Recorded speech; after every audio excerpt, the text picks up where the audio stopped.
अभिकर्ता साथियों, ये जो सिलेबस है वो IC 38 से संबंधित है और जो एग्ज़ाम आप देने जा रहे हैं तो उस पेपर में ये क्वेश्चन आ चुके हैं, तो इनको हम समझेंगे जिससे आपको पेपर देने में आसानी हो। ठीक है, यह है अभिकर्ता प्रशिक्षण केंद्र का पुस्तिका। अब देखिए इसमें दिया हुआ है कि भारत में पहली जीवन बीमा कंपनी, ठीक है, तो ये ओरिएंटल लाइफ इंश्योरेंस है, ठीक है ना। और पहली भारतीय बीमा कंपनी, तो भारत में पहली तो ये आई थी, और पहली जो भारतीय बीमा कंपनी थी वो थी म्यूचुअल एश्योरेंस सोसाइटी, ठीक है ना। तो ये कलकत्ता में थी और ये बम्बई में, तो दोनों में अंतर आप समझ गए होंगे। ये भारतीय लोगों ने बनाई थी, ठीक है, और ये जो है पहली जीवन बीमा कंपनी थी। हो सकता है विदेशी लोगों ने बनाई हो। अच्छा, विश्व में भी बीमा कंपनी बनी, उसका नाम था लंदन में एमी केविल सोसाइटी, ये उपकारी संस्था ने बनाई थी, इसका नाम था एमी केविल सोसाइटी। तो अब 3 तरह की हो गई बीमा कंपनी, एक तो विश्व में, एक भारत में और एक भारतीय बीमा कंपनी। भारत में 2 कंपनियां बनी, एक विदेशी द्वारा जो 1818 में, और एक भारतीय द्वारा, ठीक है ना। अब सबसे पुरानी भारतीय बीमा कंपनी का नाम है नेशनल इंश्योरेंस कंपनी लिमिटेड। ये 1906 में बनी है। देखिए ये जो है 1818 1870 के बाद बनी है। तो आज की डेट में भी नेशनल इंश्योरेंस कंपनी लिमिटेड है, ठीक है।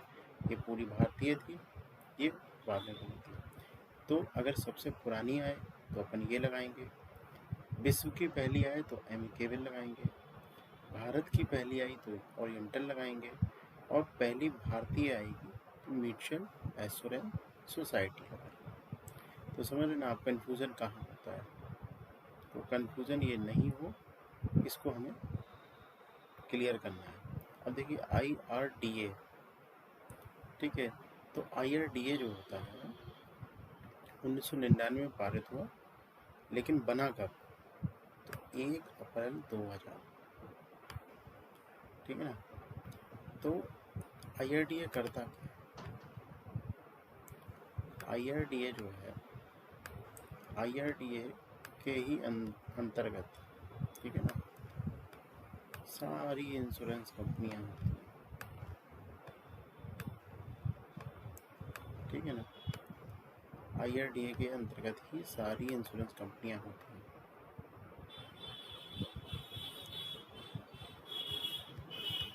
तो ये क्वेश्चन आता है कि जो इंश्योरेंस कंपनियां हैं भारत में, लगभग 30 इंश्योरेंस कंपनियां हो गई हैं, वो सब IRDA के अंतर्गत है।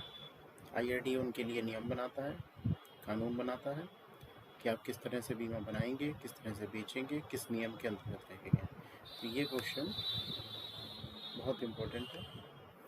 तो एक तो कभी आता है कि कंपनियां किनके अंतर्गत हैं, तो IRDA आंसर हो गया। एक क्वेश्चन बनता है कि जो IRDA है कब आया, तो 2000 से काम करना शुरू किया। तीसरा क्वेश्चन बनता है कि भाई IRDA का फुल फॉर्म बताइए। तो IRDA का फुल फॉर्म है इंश्योरेंस रेगुलेटरी डेवलपमेंट अथॉरिटी, ठीक है, और इसका मुख्यालय कहाँ है, हैदराबाद। तो देखिए 4 क्वेश्चन सीधे सीधे पूछ लिए। मुख्यालय पूछ सकता है, कब बना था ये पूछ सकता है, और इसका हिंदी में नाम जो होता है भारतीय विनियामक विकास प्राधिकरण। ठीक है। अब बात करेंगे हम LIC के बारे में, जिससे आप जुड़ने जा रहे हैं। ये 1956 ईस्वी में बनी थी, और जब 1956 ईस्वी में बनी थी तो उसके पहले 145 कंपनियाँ, छोटी छोटी कंपनियाँ थी। इन सबको मिला के नेहरू जी ने एक LIC भारतीय जीवन बीमा कंपनी बना दी थी। भारतीय जीवन बीमा निगम का मुख्यालय कहाँ पर है? मुंबई में। तो अपना हेड ऑफिस मुंबई में है। ठीक है। चेयरमैन बदल गए हैं, S कुमार हो गए हैं, राय नहीं है। अच्छा, ये जो बीमा है, ये मल्होत्रा समिति जो है, एक ही समिति है, 1993 में बनाई गई थी। भारत में बीमा में विदेशी पूंजी निवेश की अधिकतम सीमा 49 है। ठीक है।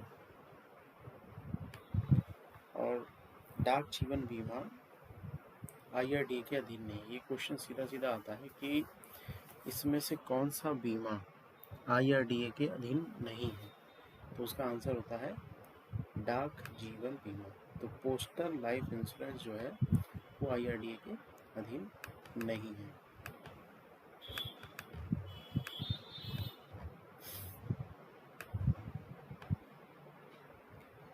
बीमे का आशय आर्थिक क्षतिपूर्ति के जोखिम का हस्तांतरण करना। अब देखो, जोखिम का हस्तांतरण कैसे होगा भाई? एक है बीमा कंपनी और एक है व्यक्ति। अभी व्यक्ति ने बीमा नहीं कराया है तो जोखिम वो खुद ही सहन कर रहा है। अब कुछ भी यदि उसको होगा तो वही जिम्मेदार होगा, लेकिन उसने अपने जोखिम को कंपनी को हस्तांतरण कर दिया कि भाई हमें 10 लाख का बीमा दे दो। तो अब 10 लाख अगर उसको कुछ होता है तो 10 लाख रुपए का जोखिम कौन लेगी? कंपनी। तो जोखिम का हस्तांतरण बोलते हैं इसे। अब यदि कोई व्यक्ति का जीवन समाप्त होता है तो हम उसको वो व्यक्ति ला के नहीं दे सकते, लेकिन उसके द्वारा जो क्षतिपूर्ति हुई है वो हम पूरी कर सकते हैं। ठीक है। जो पैसे की क्षतिपूर्ति हुई वो कमा के देता है। ठीक है।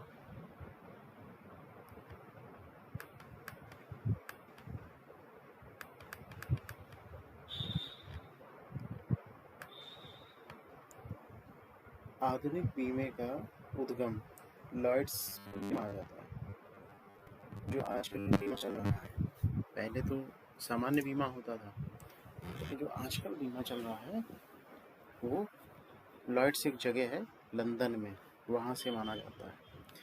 पूलिंग का आशय क्या है? पूलिंग का आशय होता है, आंसर से ये क्वेश्चन ये रहेगा, आंसर ये रहेगा कि प्रत्येक प्रकार के बीमे का अलग अलग फंड बनाकर हिसाब रखना।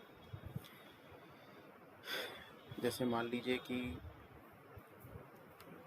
बीमे कितने तरह के हैं? बीमे कई तरह के होते हैं। शेयर मार्केट वाले भी होते हैं, इकट्ठा वाले भी होते हैं, वापसी वाले भी होते हैं, केवल जिसमें रिस्क कवर होता है वो भी होता है।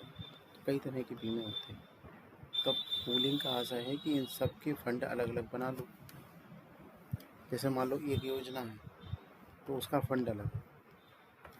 अब उसका फंड अलग कर दिया, अब उससे संबंधित जो भी व्यक्ति की जीवन समाप्त होगा तो उसी फंड से निकाल के उसका पेमेंट कर दिया जाएगा। आप इस तरह से समझ सकते हैं। अब देखिए, मानव जीवन मूल्य दो तरह से आते हैं क्वेश्चन। एक तो ये है कि मानव जीवन मूल्य का सिद्धांत किसने दिया, तो उसका आंसर होगा ह्यूनर। हा है, या है, बा है, ह्यूनर, छोटे ओ की मात्रा, ह्यूनर। दूसरा आता है कि मानव जीवन मूल्य का मतलब क्या है। तो देखो, मानव जीवन मूल्य का मतलब ये होता है कि जैसे मान लीजिए कि कोई व्यक्ति 30 साल का है, अब वो 1 लाख रुपए साल का कमाता है। अब ये माना जाता है कि 60 साल तक, भाई 60 साल तक वो रिटायर नहीं होगा, और अभी वो है 30 साल का और 1 लाख रुपए कमा रहा है हर साल। तो वो 30 साल में कितना कमाएगा? 30 लाख रुपए।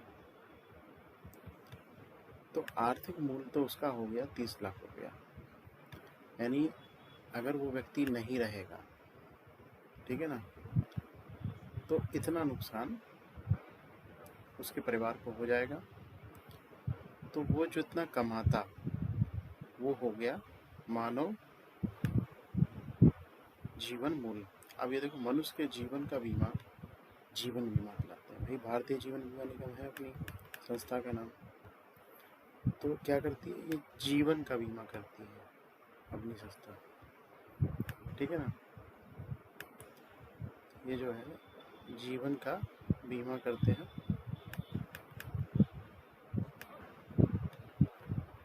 ठीक है ना। भारतीय जीवन बीमा नाम है इसका। तो जीवन का बीमा करते हैं। अब देखते हैं हम कहाँ पहुँच गए हैं। इसको नीचे करके देखते हैं, नीचे नहीं हो रहा है ये।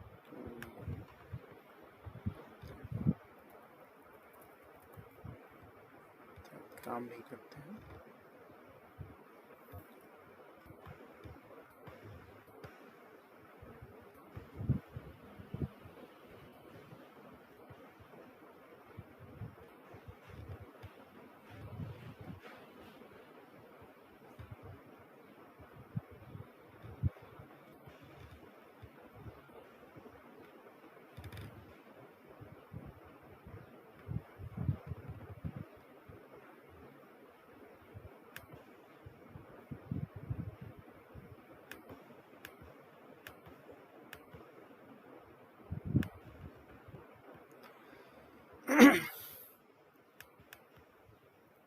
अब देखते हैं हम कहाँ थे।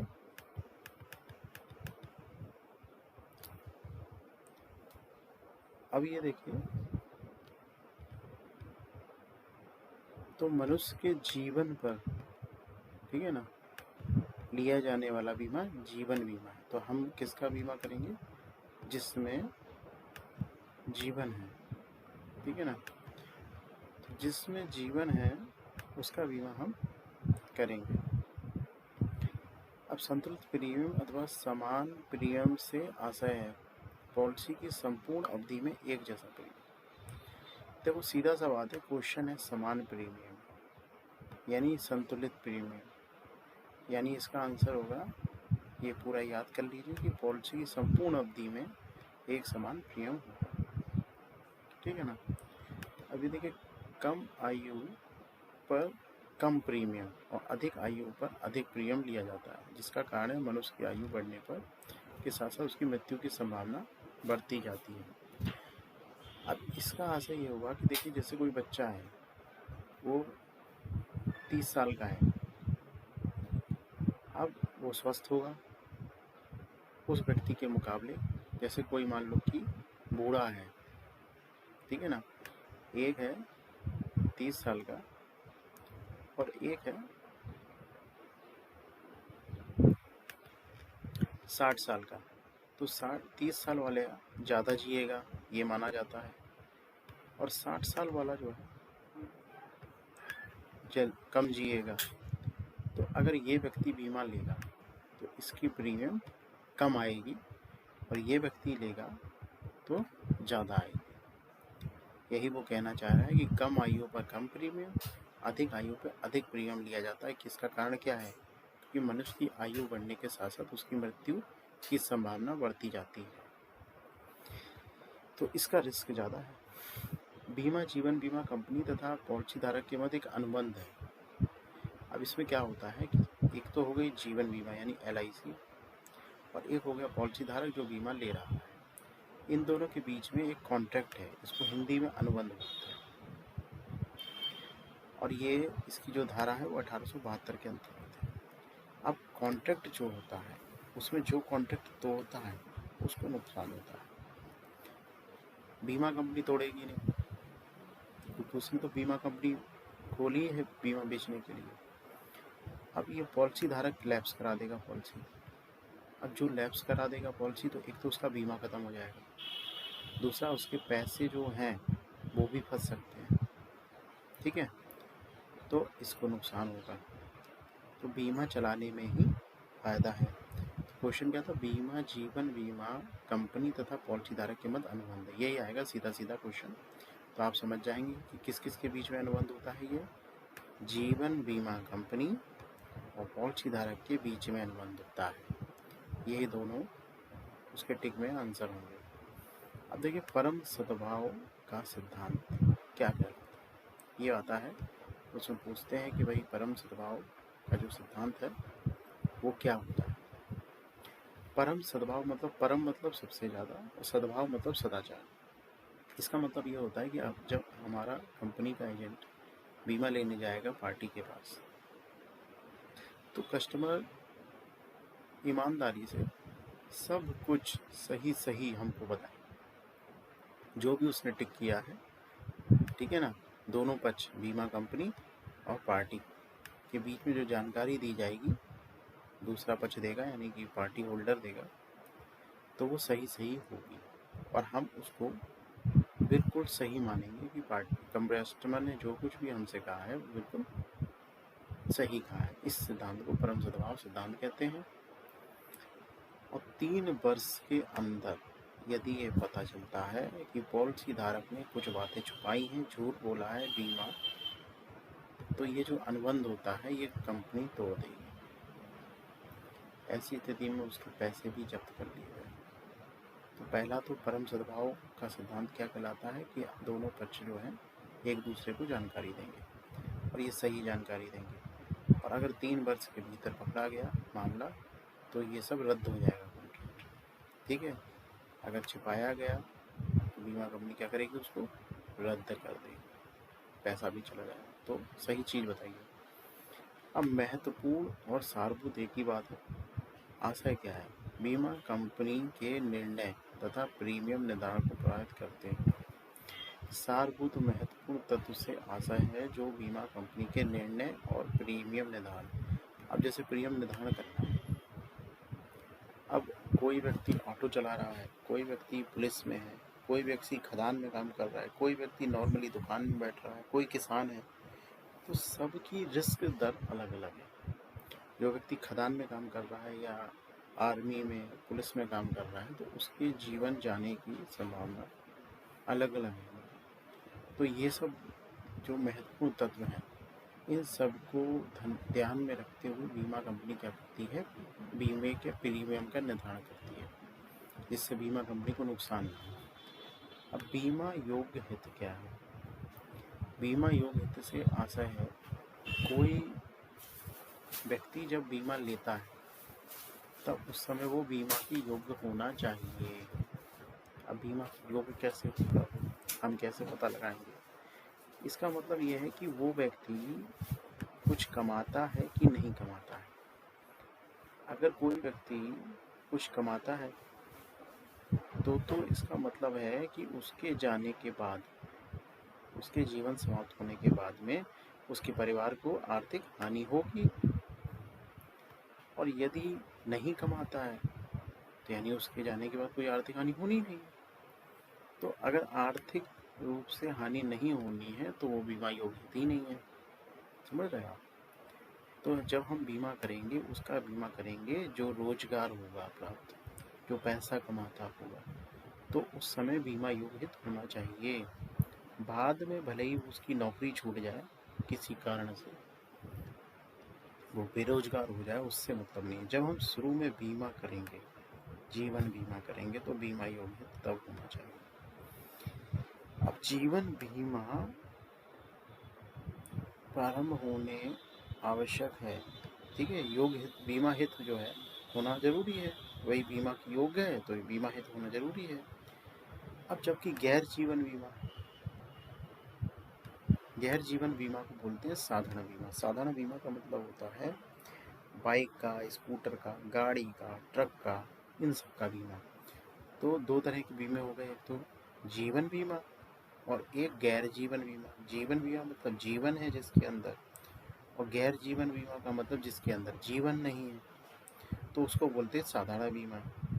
जैसे नेशनल इंश्योरेंस कंपनी है, ओरिएंटल इंश्योरेंस कंपनी है, न्यू बीमा है इंश्योरेंस कंपनी है में। तो अब इसमें क्या है, तो यहाँ तो हमने क्या किया कि जब लाइफ इंश्योरेंस करने के लिए गए तो व्यक्ति से चेक किया कि वो कुछ कमाता कि नहीं कमाता। लेकिन अगर गैर जीवन बीमा, साधारण बीमा यानी बाइक का, गाड़ी का इंश्योरेंस होगा तो शुरू में भी गाड़ी ठीक ठाक होनी चाहिए, और जब उसका क्लेम लगे, जैसे गाड़ी टकरा जाए, डैमेज हो जाए, तब भी उसके अंदर बीमा हित होना चाहिए। कहने का ये मतलब है कि जब बीमा बाइक का कराओगे आप, तब भी बाइक की कंडीशन सही होनी चाहिए, और जब बाइक का क्लेम लेने के लिए जाओगे कि उसका एक्सीडेंट हो गया, तो उस समय एक्सीडेंट के पहले भी वो चलती स्थिति में होना चाहिए। ये नहीं कि बाइक ख़राब हो गई, उसको ट्रक के आगे डाल दिया और ये कह दिया कि भैया वो तो एक्सीडेंट हो गया, ठीक है ना। तो ऐसा नहीं होगा। तो इस क्वेश्चन में क्या है, जीवन बीमा में योग हित कब होगा? शुरू में, बाद में हो या ना हो कोई फर्क नहीं पड़ता, लेकिन गैर जीवन बीमा में योग हित शुरू में भी और आखिर में, दोनों में होना चाहिए। अब वित्तीय नियोजन की शुरुआत, ये क्वेश्चन आता है कि कब करनी चाहिए, तो उसका आंसर है प्रथम वेतन मिलने के साथ ही, यानी कि किसी व्यक्ति की नौकरी लगी या किसी व्यक्ति ने बिजनेस करना शुरू किया, तो जैसे ही उसने ये कार्य शुरू किया तो उसने कुछ कमाना शुरू किया। तो सबसे सही समय क्या है? जब पहले ही महीने का उसने पैसे कमाए, तभी वो वित्तीय नियोजन करना शुरू करा। अब वित्तीय नियोजन क्या होता है? वित्तीय नियोजन है, वित्तीय मतलब पैसा, और पैसा नियोजन का मतलब उसका रख रखाव। जैसे कुछ बैंक में पैसा जमा करे, कुछ पोस्ट ऑफिस में जमा कर दे, कुछ LIC करा ले, इस तरह से वो नियोजन कर ले कि हमारे पैसा सुरक्षित हो। अब देखो, जो उत्पाद होते हैं, उत्पाद मतलब जो योजनाएं होती हैं, वो दो तरह के होते हैं, मूर्त और अमूर्त। मूर्त मतलब मूर्ति, यानी जो दिखाई दे, जैसे कोलगेट है, बिस्कुट है, ये सब दिखाई देने वाली चीज़ें हैं, जब अपन बेचते हैं तो दिखा देते हैं। और एक होता है अमूर्त, यानी कि जो दिखाई ना दे, जिससे बीमा है। बीमा में अपन कहते हैं कि आप जाओगे तो इतना मिलेगा, नहीं जाओगे तो इतना मिलेगा, लेकिन कुछ दिखाने को थोड़ी ना होता है। भाई कोलगेट वो खरीदेगा तो ब्रश करके देख लेगा, दबा के देख लेगा कोलगेट को कि हाँ भाई इसके अंदर कोलगेट है, सफ़ेद है, नीला है, कैसा है, तो ये चीज़ समझ में आएगी। तो बीमा किस में आता है? अमूर्त में, यानी वो दिखता नहीं है। बीमा सिर्फ आपसी विश्वास पे होता है कि भाई बीमा करा लीजिए, ठीक है ना। इसमें क्या होती है? संविदाएं, संविदाओं पे आधारित होता है बीमा। संविदाएं मतलब नियम, कायदे, कानून, कि भाई ये नियम है, इस तरह से आप भरोगे। तो आप ये समझिए कि मूर्त क्या होता है, अमूर्त क्या होता है। तो बीमा जो है अमूर्त होता है, यानी दिखाई नहीं देता अर्थव्यवस्था में, और यही आ जाएगा संविदाओं पे आधारित है। अर्थव्यवस्था में समय के अनुसार साथ वस्तुओं व सेवाओं में मूल्य की वृद्धि होती है, इसे मुद्रास्फीति होती है। जैसे महंगाई बढ़ रही है, अब महंगाई कैसे पता चलता है कि बढ़ रही है? सबके दाम बढ़ रहे हैं सारी चीज़ों के, और जब दाम बढ़ते हैं तो उसको कहते हैं मुद्रास्फीति, ठीक है। तो मुद्रास्फीति कैसे कहेंगे? जब दाम बढ़े। इसका उल्टा होता है, मुद्रास्फीति का उल्टा होता है मुद्रा अपस्फीति, आ लग जाता है, यानी कि दाम गिर गए। अब देखो, किसी व्यक्ति की मृत्यु की दशा में उसे बंधक अथवा ऋण की भरपाई के लिए जो बीमा लिया जाता है, उसे अवधि बीमा या ऋण विमोचन बीमा या बंधक मोचन बीमा कहते हैं। ये आप सीधा सीधा याद कर लो, इसमें कुछ समझने का नहीं है। कोई व्यक्ति का बीमा है, इसको हम आगे क्लियर करेंगे। इसको शॉर्ट में MRI बोलते हैं। MRI क्या होता है? MRI का मतलब होता है ऋण विमोचन बीमा। ऋण विमोचन बीमा मतलब उसने मरने के पहले पॉलिसी में लोन लिया था, और एक तो हो गया कंपनी से लोन लेना, तो ऋण लिया था लोन कंपनी से, और एक हो गया उसको बंधक बना दिया था, यानी बैंक में जाके अपनी पॉलिसी को बंधक बना दिया था। तो अब बैंक में यदि बंधक बनाया है और जीवन समाप्त हो गया तो पहले कौन को पैसा मिलेगा? बैंक को, ठीक है ना। और फिर जो बचेगा वो नॉमिनी को मिलेगा। और अगर ऋण कंपनी से लिया हुआ था तो कंपनी क्या करेगी? जितना भी पैसा हो गया उसको काट के बाकी पेमेंट नॉमिनी को कर देगी। तो इसको बोलते हैं MRI, ऋण मोचन बीमा या बंधक मोचन बीमा। इन दोनों में से कोई एक काम हुआ है तो कट कटा के जो है पैसा मिल जाएगा। अब बढ़ते हुए अवधि बीमा में समय के साथ प्रीमियम बढ़ता जाता है। अगर टर्म अवधि बीमा ले रहे हैं, अवधि मतलब टर्म इंश्योरेंस, इसमें समय के साथ बीमा बढ़ता जाता है। और घटते हुए अवधि बीमा में प्रीमियम घटता नहीं है, ये ध्यान रखना है बस। यही क्वेश्चन वो पूछेंगे, नहीं तो आप याद करके जाओ बढ़ने में बढ़ता है और घटते में घटता है। भैया घटते में नहीं घटता, वही रहेगा, ठीक है। बंदोबस्ती बीमा में मृत्यु दावा तथा पूर्णावधि दावा दोनों हित लाभ होते हैं। अब बंदोबस्ती बीमा का मतलब होता है 15 साल या 20 साल या 25 साल के लिए बीमा ले लिया।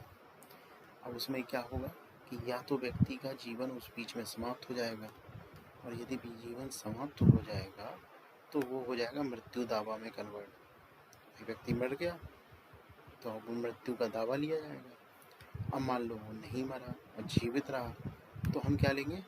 पूर्ण अवधि दावा, या कि भैया हमारा बीमा पूरा हो गया है, हमने बंदोबस्ती योजना कराई थी, अब हमें ब्याज सहित हमारा पैसा वापस दे दो। हित लाभ मतलब जो भी ब्याज बना वो हमें दे दो। तो दो तरह के दावे होते हैं, ठीक है। तो क्या होते हैं? दो तरह के दावे होते हैं। अब जीवन बीमा में दिया गया प्रीमियम जितना अधिक होगा उसके प्राप्त होने पर लाभ भी उतने ही अधिक होंगे।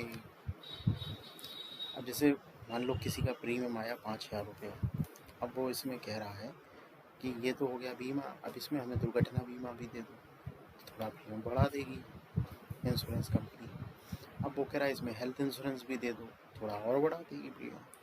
अब वो कह रहा है कि हमें बीमे के साथ में थोड़ा ये बीमा सामान्य बीमा भी बढ़ा दो। तो क्या कहना का मतलब है कि प्रीमियम बढ़ता जा रहा है तो उसके लाभ भी बढ़ते जाएंगे। अब यूलिप पॉलिसी, ये देखिए ये यूलिप यूनिट लिंक होता है। यूलिप पॉलिसी का मतलब होता है यूनिट लिंक पॉलिसी, और इसकी शुरुआत हुई थी अमेरिका में। ये दो क्वेश्चन बन गए हैं। यूलिप पॉलिसी क्या होती है? जो शेयर मार्केट से जुड़ी हुई होती है, शेयर मार्केट से लिंक होती है, यानी पैसा शेयर मार्केट में लगता है, और ये अमेरिका में शुरू होती है। और ये जो यूलिप पॉलिसी है, जो पहली यूलिप पॉलिसी है, इसका नाम यूनिवर्सल लाइफ इंश्योरेंस था। देखो 3 क्वेश्चन हो गए। यूलिप पॉलिसी क्या होती है? जो शेयर मार्केट पे अधीन होती है। दूसरा क्वेश्चन, ये अमेरिका में हुई थी। तीसरा का आंसर है पहली वाली जो पॉलिसी थी उसका नाम यूनिवर्सल लाइफ इंश्योरेंस था, ठीक है। इसको यूनिवर्सल को हिंदी में बोलते हैं सर्वव्यापी बीमा योजना। अब वो आ जाए कि सर्वव्यापी बीमा योजना क्या है, अब आप हमने तो यूनिवर्सल पढ़ी थी, एक ही बात है दोनों में, ठीक है।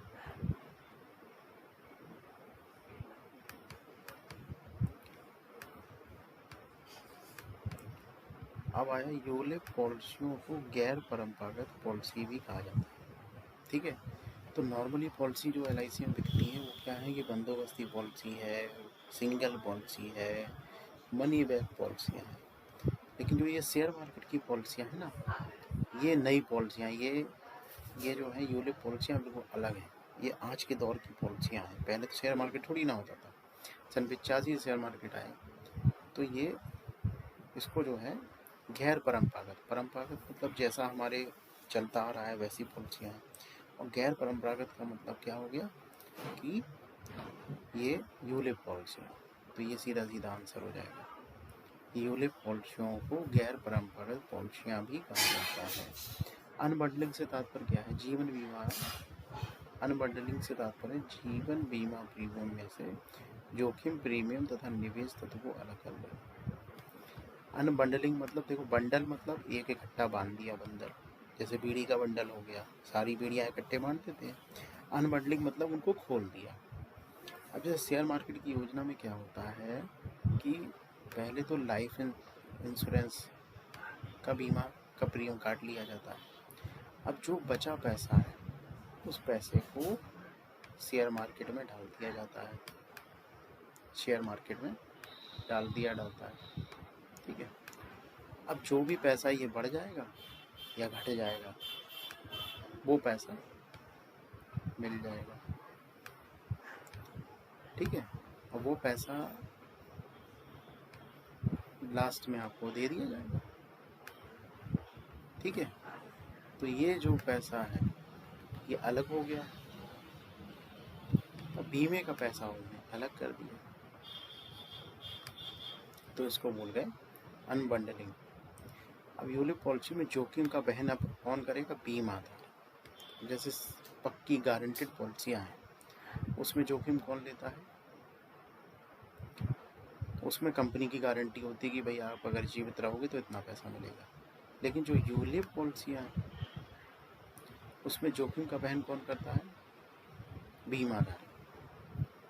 कहने का मतलब है कि अगर शेयर मार्केट में फ़ायदा हुआ तो वो बीमा धारक का, और अगर नुकसान हुआ तो वो भी बीमा धारक का। तो बीमा कंपनी गारंटी नहीं लेती है। तब आ गए ना आप समझ में? यूलिप पॉलिसी के कितने क्वेश्चन बना दिए। एक तो वो कौन वहन करेगा, और अनबंडलिंग हो गई। ठीक है ना, ठीक है ना, अनबंडलिंग हो गई। क्लियर? अब जो है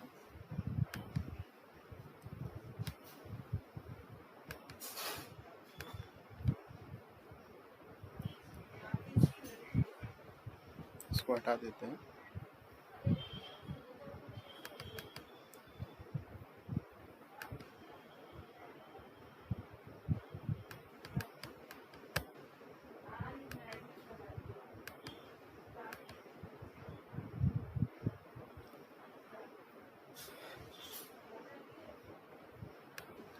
नीचे के कुछ क्वेश्चन बचे हैं, नीचे के क्वेश्चन और कर लेते हैं।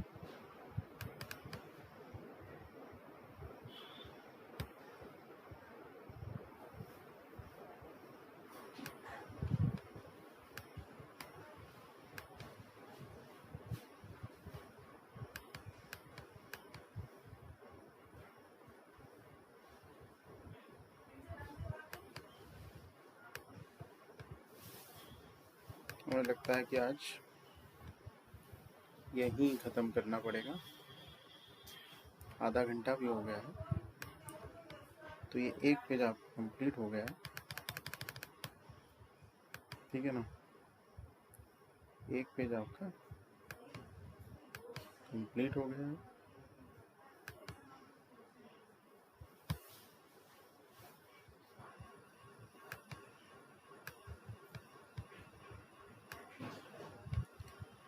चलो, बड़ा हो गया है। अब ये देखिए स्विच ओवर क्या होगा।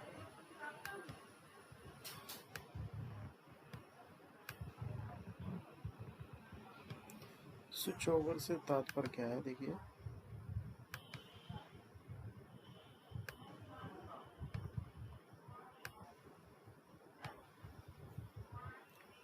स्विच ओवर का तात्पर्य देखो, ये भी शेयर मार्केट की पॉलिसी से संबंधित है। यूलिप पॉलिसियों के अंतर्गत, यानी कि शेयर मार्केट की पॉलिसी है तो उसमें क्या करते हैं ये लोग? फंड बना देते हैं। कुछ उसमें फंड बना देते हैं कि ये जिनमें पैसा ज़्यादा जल्दी बढ़ता है वो एक फंड वो बना दिया, जिसमें पैसा धीमे धीमे बढ़ता है एक फंड वो बना दिया। तो एक फंड से दूसरे फंड में यदि आपको पैसा चेंज करना है, ठीक है ना, तो इसको कहेंगे स्विच ओवर।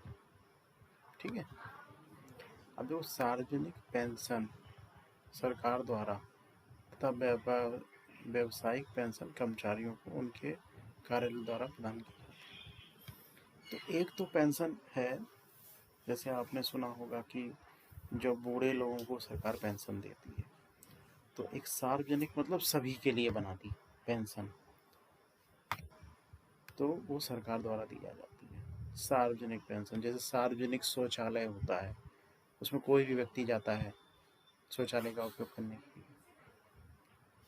लेकिन व्यावसायिक पेंशन क्या होती है, जो कर्मचारी जहाँ काम करता है तो वो कंपनी उसको रिटायरमेंट के बाद पेंशन देती है। तो वो कंपनी काहे से देती है, अपने पैसे से।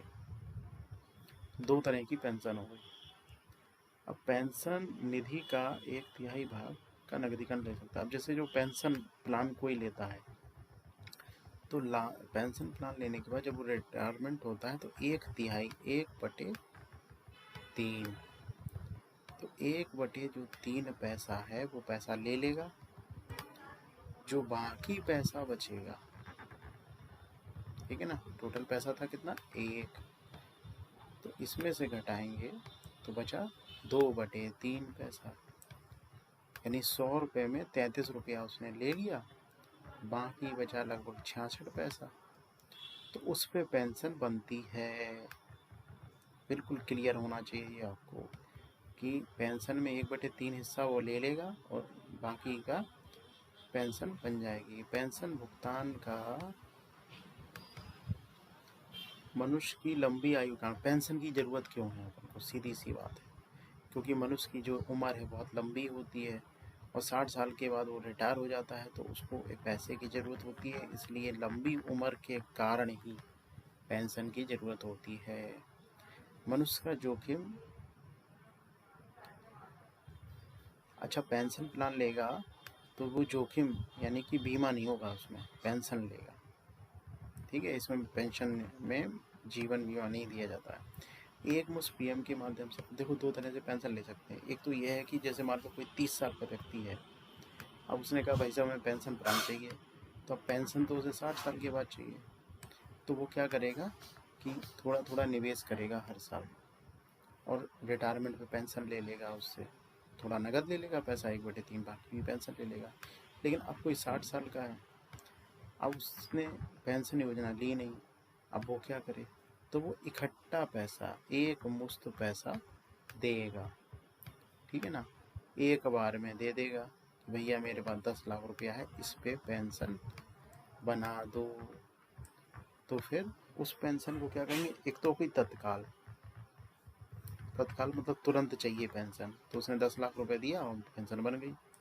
और ये तथा नियमित प्रीमियम, अब 30 साल की उम्र वाला क्या करेगा, वो हर साल प्रीमियम देगा और वो धीमे धीमे करके 30 साल तक प्रीमियम देगा, फिर 60 साल से पेंशन मिल जाएगी। तो दो तरह की पेंशन हो गई, एक ये हो गई और एक ये हो गई, क्लियर। अब देखो साधारण बीमा कंपनी बीमा की पॉलिसी है, साधारण बीमा, स्वास्थ्य बीमा, साधारण बीमा की पॉलिसी। अब देखो जो हेल्थ इंश्योरेंस होता है वो करते हैं साधारण बीमा कंपनी की पॉलिसी है, ठीक है।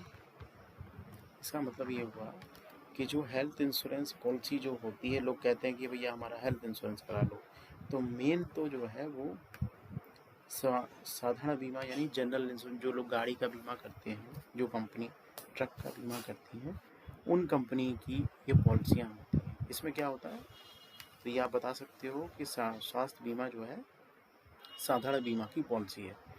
इसमें अस्पताल में भर्ती होने पर जो खर्च किया जाता है उसके पैसे मिलते हैं। तो स्वास्थ्य बीमा मतलब स्वास्थ्य खराब हुआ, आप अस्पताल में भर्ती हुए, उसमें जो भी भर्ती हुए तो आपको वो पैसा मिलेगा। कम्बो पॉलिसी दो पॉलिसी होती है, जिसमें जीवन बीमा और स्वास्थ्य बीमा एक ही पॉलिसी में मिल जाता है। अब मान लो कोई व्यक्ति कह रहा है कि हमको तो कम्बो दे दो, जैसे आपने सुना होगा बर्गर के साथ में पेप्सी भी मिल रही, यानी कि बर्गर खाएंगे और पेप्सी पिएंगे, दोनों लाभ मिल गए। तो कम्बो मतलब कम्बो दे दो हमें, जिसमें जीवन बीमा भी हो और साथ में जो है स्वास्थ्य बीमा भी हो और जीवन बीमा भी हो, तो इसको बोलते कम्बो पॉलिसी। अब क्वेश्चन है कि कम्बो पॉलिसी में क्या होता है। अब देखो एक होता है इनकम टैक्स, हम कहते हैं कि जब आप बीमा कराओगे तो इनकम टैक्स बचेगा आपका, तो वो किस धारा के अंतर्गत बचेगा, 80C के अंतर्गत। और जब आप स्वास्थ्य बीमा कराओगे, हेल्थ इंश्योरेंस, तो जो पैसे की बचत होगी वो 80D के अंतर्गत होगी। ये दोनों याद करना है, C for cat, D for dog. 80C मतलब जो बीमा आप कराओगे तो उससे जो है बचत होगी। और 80D का मतलब हो गया आपका स्वास्थ्य बीमा में जो प्रीमियम जमा करोगे उस प्रीमियम की बचत 80D के अंतर्गत होगी। ये इनकम टैक्स की धारा है, ठीक है ना। 80C 1.5 लाख रुपए होती है, 1.5 लाख रुपए तक की बचत आप कर सकते हैं इसमें। और 80D जो है 25,000 रुपये तक की बचत कर सकते हैं। ये राशि शायद बढ़ गई है, तो अब जब आप क्वेश्चन करोगे तो सही हो जाएगा, लेकिन 25,000 मेरे ख्याल से सही है। 60 वर्ष या उससे अधिक के पॉलिसी धारक को वरिष्ठ नागरिक माना जाता है। अब जैसे वरिष्ठ नागरिक की परिभाषा क्या है? अगर व्यक्ति की उम्र 60 साल हो गई है, ठीक है, पूरी हो गई है, तो उसको वरिष्ठ नागरिक माना जाएगा। नगद विहीन सुविधा नेटवर्क अस्पताल, नगद विहीन मतलब कैशलेस, यानी कि हम पैसा नहीं देंगे और हम बस कार्ड दिखाएंगे कि मेरे पास हेल्थ इंश्योरेंस का कार्ड है, आप जो है हमको इलाज कर दो, ठीक है। तो वो TPA के माध्यम से इलाज होता है। तो एक शब्द आएगा कैशलेस। कैशलेस क्या है? तो कैशलेस का मतलब हो गया, इसका मतलब है कि इस व्यक्ति ने हेल्थ इंश्योरेंस की पॉलिसी ली है, लाइफ इंश्योरेंस की नहीं ली है। भाई वो बीमार हुआ है, अस्पताल में भर्ती हुआ है, वो कह रहा मेरे पास पैसा नहीं, मेरे पास तो कार्ड है कंपनी का, इलाज कर दो मेरा, तो उसको बोलेंगे कैशलेस। अब इसमें क्या माध्यम होगा? TPA। अब TPA का मतलब क्या हुआ? Third party administrative. ये लिखा है थर्ड पार्टी एडमिनिस्ट्रेटिव, और इसको हिंदी में बोलते हैं तृतीय पक्ष व्यवस्थापक, ठीक है ना। तो तृतीय पक्ष व्यवस्था का हो गया। अब ये TPA क्या करता है, इसको हम आगे शब्दों में समझेंगे। ये क्या हो गया? ये एक बिचौलिया हो गया। जैसे आप भर्ती हुए, आपने इलाज कराया, तो ये रिपोर्ट देगा आपको कि हाँ भाई ये भर्ती हुए थे और इन्होंने इलाज कराया, और इसको पैसा कौन देती? बीमा कंपनी, ठीक है। ये बीमा कंपनी का एक तरह से अपॉइंट किया हुआ व्यक्ति होता है जो ये चेक करता है कि कहीं ऐसा तो नहीं कि कोई बीमार पड़ा नहीं हो और हॉस्पिटल से सेटिंग हो गई हो और उनने कहा हो कि हाँ भाई ये बीमार हुए, हमारे यहाँ भर्ती हुए, आप पैसा दो। तो इन सब चीज़ों को रोकने के लिए क्या बनाते हैं? TPA। तो TPA का मतलब क्या हो गया? स्वास्थ्य बीमा से संबंधित है। फैमिली फ्लोटर बीमा क्या होता है? तो फैमिली फ्लोटर का बीमे का मतलब हो गया, एक तो है कम्बो बीमा। कम्बो बीमा में उसने क्या किया कि हमको जीवन बीमा भी दे दो और स्वास्थ्य बीमा भी दे दो। फैमिली फ्लोटर बीमा में उसने क्या किया कि एक ही बीमे पॉलिसी में हमें पति, पत्नी, बच्चे और माता पिता और सास ससुर सबको जोड़ दो। अब देखो इसमें भाई और बहन, ब्रदर और सिस्टर, ये आपके परिवार में नहीं आते। आपके परिवार में कौन आता है? पति, पत्नी, बच्चे, माता पिता और सास ससुर। सास ससुर भी आपके परिवार में आते हैं। तो TPA शब्द का अर्थ है तृतीय पक्ष व्यवस्थापक, हिंदी में बोलते हैं, इंग्लिश में बोलते हैं थर्ड पार्टी एडमिनिस्ट्रेटर। और फैमिली फ्लोटर पॉलिसी में पति, पत्नी और बच्चे और माता पिता और सास ससुर का बीमा होता है, भाई बहन का नहीं होता। यही चीज़ चेक करना होगी, और अगर आप भाई बहन लगाया तो गलत हो गया आंसर। तो ये एक पेज हो गया है, ठीक है ना। अब एक पेज के बाद में अब आज का यहीं पर ख़त्म करते हैं, और ऐसे 2 पेज और हैं। 2 पेज अगर आपने पढ़ लिए तो आप समझ लीजिए कि 10 से 15 क्वेश्चन आपके सीधे सीधे फंसेंगे। तो अब इस वीडियो को आप दोबारा देखिए, रोज़ पर डे देखिए, आपको याद हो जाएगा। जब आप क्वेश्चन करेंगे तो आपको क्वेश्चन समझ में आएंगे कि ये क्या कह रहा है। Okay, good bye.